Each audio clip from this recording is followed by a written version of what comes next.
2020 will go down in history as the year of money printing. The Federal Reserve Bank printed trillions of dollars to fund bailouts and stimulus plans. The United States government went into record levels of debt, and now it's gotten to the point where people are starting to worry about the future of their dollar, so they've been turning to gold as a way to protect their money and wealth.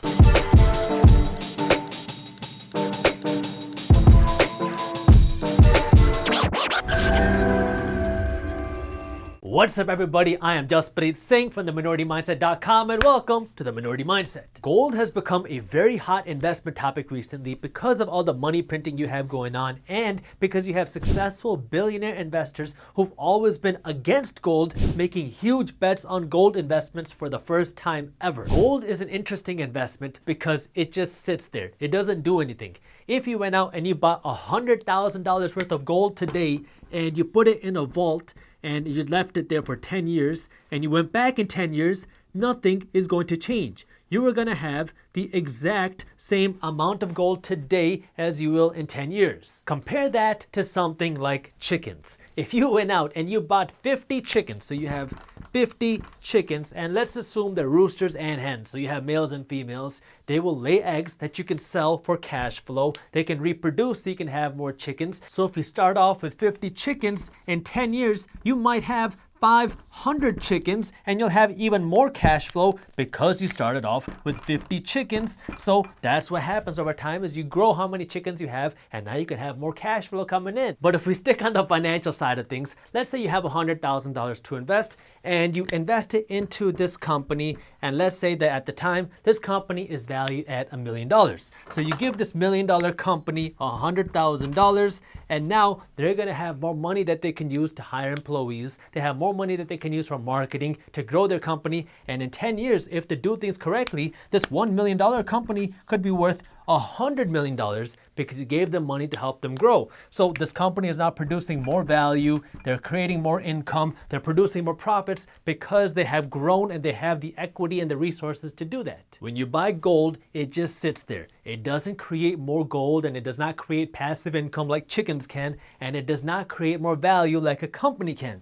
Your gold is just going to sit there in a vault. This lack of action by gold is why billionaire investors like Warren Buffett hate investing in gold, because Warren Buffett is a great investor. He knows how to find great companies, or I guess great chickens, where if he puts his money into something, it's like adding fuel to a fire, where now this company is going to have more resources to grow, create more value, create more income, while gold doesn't do anything. That's why in this video, I want to talk about investing in gold and the different ways you can invest in gold and whether it's a good investment for you. But before we get into that, I need you to do me a quick favor and smash that thumbs up button below, because the way the YouTube algorithm works, if you do not smash that thumbs up button, then YouTube is much less likely to show you and other people our financial news and education videos. Gold is known as a scarce commodity. It's scarce because there's a limited amount of gold in the world, and it's a commodity because 1 ounce of gold in America is the same as 1 ounce of gold in China, is the same as 1 ounce of gold in Mexico. So gold is gold no matter where you are in the world. Gold is used as a measure of value like money.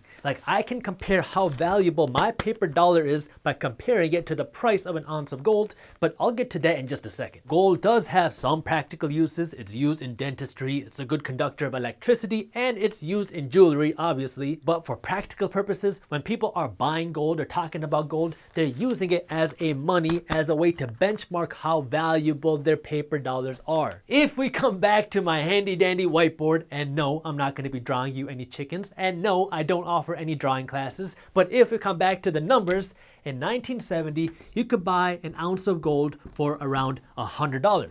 In 1990, you could buy that same ounce of gold for around $400. In 2010, that same ounce of gold is going to cost you around $1,000. And in 2020, an ounce of gold will cost you something around $2,000. An ounce of gold in 1970 is the exact same as an ounce of gold in 2020, and gold isn't producing more gold, it's not producing any cash flow or income, and it's not producing more value. So why is an ounce of gold so much more expensive in 2020 than it is in 1970 when this gold is just sitting in a vault somewhere collecting dust? If you are subscribed to our YouTube channel, you know where I'm going with this. It has to do with the value of our paper dollars. And if you're not subscribed to our YouTube channel, make sure you do that. Let me give you some more numbers to help you understand what I'm talking about. In 1970, there were about $54 billion in circulation. In 1990, there were about $266 billion in circulation in the United States. In 2010, that number jumped up to $945 billion in circulation. And in 2020, there's right around $2 trillion floating around in our economy in circulation, according to the Federal Reserve Bank's website. In case you're wondering, when I say the amount of dollars that we have in circulation, I mean how many paper dollars we have floating around in our economy right now. It is not the same as how much national debt we have, because our national debt is decades worth of deficit spending plus interest that we as a country owe. And these numbers are not how much money or buying power there is out there. Like when you hear the Fed is printing trillions of dollars, they're not actually printing trillions of dollars of paper. They're actually just going to a computer and creating digits out of thin air. But this is how much paper dollars there are in circulation. So while this doesn't give us the entire picture of how much money is out there, this will give us enough information to understand what's going on. When more dollars are printed and created out of thin air, the value of each dollar that we have gets diluted and it goes down, and this makes the price of other things around us, like gold, go up in price. The value that gold provides in 2020 isn't any different than the value that gold provided in 1970, because it's still just sitting there in a vault. But our dollars have been diluted, so the amount of dollars that it takes to buy an ounce of gold is a lot more in 2020 than it was in 1970, because the buying power or value that a dollar has been going down. This is becoming a real concern in 2020 for some people, because we are printing money faster than ever to fight this pandemic, and the government is spending money it doesn't have to fund stimulus programs it cannot afford, which is creating a massive national debt crisis, and we have never printed money this fast. People are worried about the future of a dollar, so they're turning to gold as a way to protect their money and their wealth. Now, this isn't the first time we've heard this. We heard the same thing when FDR, Franklin D. Roosevelt, was president after the Great Depression. We heard the same thing when Richard Nixon was the president and he took the dollar off the gold standard, and we saw the same thing happen during the 2008 crash. The United States printed a lot of money during the 2008 crash because we were in another recession and they needed to fund these stimulus programs, and so gold prices skyrocketed, but then the economy started to recover and then gold prices came back down to earth. The difference in 2020 is we're making the 2008 money printing look like pennies. This is partially why you're seeing billionaires like Warren Buffett, Leon Cooperman, and Carl Icahn, who've never been big on gold before, jump into gold like never before. Listen, I'm not telling you to go take your bank account and convert it to gold. That's a bad idea. I'm just trying to provide some financial education, that way you can make smart decisions with your money by understanding what's happening in the world,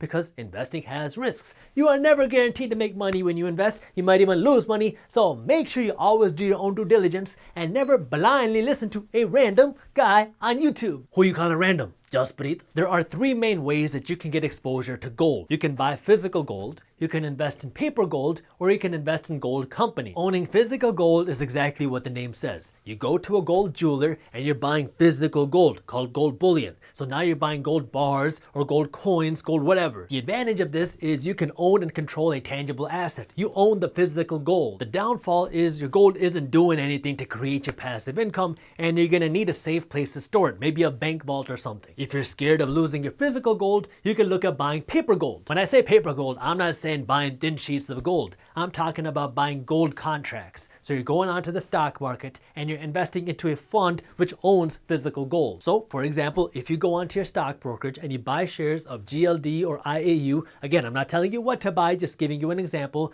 These are two ETFs that own physical gold. So if you buy one of these ETFs, their price is going to go up and down depending on how the price of gold is fluctuating. Now you don't have to worry about physically owning gold and safeguarding the physical gold. You own a contract, a piece of paper that says you own a fund which owns and manages the gold. If you do want to invest in gold funds, or really any stock for that matter, you have to use a stock brokerage. And if you're looking for an easy to use digital stock brokerage, you should check out our sponsor Webull, because they are free for you to use. If you want to invest in funds or stocks on Webull, all you have to do is create a free account, fund it, and then you can buy or sell whatever stocks or ETFs you want right off of your computer or phone, and they don't charge you a penny to make a trade, because Webull is a commission-free brokerage. And the best part of all is that at the time we're recording this video, Webull has a special promotion going on where they are giving you, Minority Mindset fans, a free stock valued at up to $1,600 when you create a free account and fund it with at least $100, and you can do that using our link in the description below. Fair warning, I don't know how long this promotion is gonna last, so take advantage of it while you can. And Minority Mindset is compensated by Webull, so if you use them, we will get compensated, but there's no additional cost to you. It's free to create an account, they don't charge you a penny to make a trade, and they are giving you a free stock when you deposit at least $100 into your account. So if you want to learn more and start investing, I got the link to how you can do that in the description below. The third way you can get exposure to gold is through gold mining companies. The way these mining companies work is they are physically going out and looking for gold, and if they find gold, they make money by selling gold. So when gold is selling for higher prices, they can make a bigger profit. Like I mentioned earlier, Warren Buffett has never really been a big fan of owning and investing gold because he likes the idea of investing in companies that can use his money to grow. So what he's doing is he's trying to stick with his strategy of investing in companies while getting exposure to gold by investing in a gold mining company. Beyond Cooperman, from the interviews that he's given, it looks like he is investing in physical gold because of what he said in interviews. It looks like he's worried about the value of our dollar and the economy. George Soros, another billionaire, is putting millions of dollars into a gold mining company, and he's also buying a gold ETF to give him exposure to gold through a paper fund. Do not copy what another investor did, okay? If you're just copying somebody else, you have already missed the boat. I want you to understand the different processes of investing in gold and how gold investing works. We are printing a lot of money, yes, and is this going to hurt the value of our dollar? Yes. But this is not the end of the United States, and this is not the end of the United States dollar, okay? The dollar is still the world's currency, and the United States is still the world's superpower. Nothing can go up forever, not even gold. If the economy recovers and then we start paying down our debt, you can see the value of gold come down very quickly because people start to think, oh, our economy is strong, our dollar is strong, and nothing bad can happen, and so this emotion could turn things around. This is why it's important for you to do your own due diligence, and this is why it's important for you to stay up to date on what's happening in the finance and business world. That way you can make smart decisions with your money.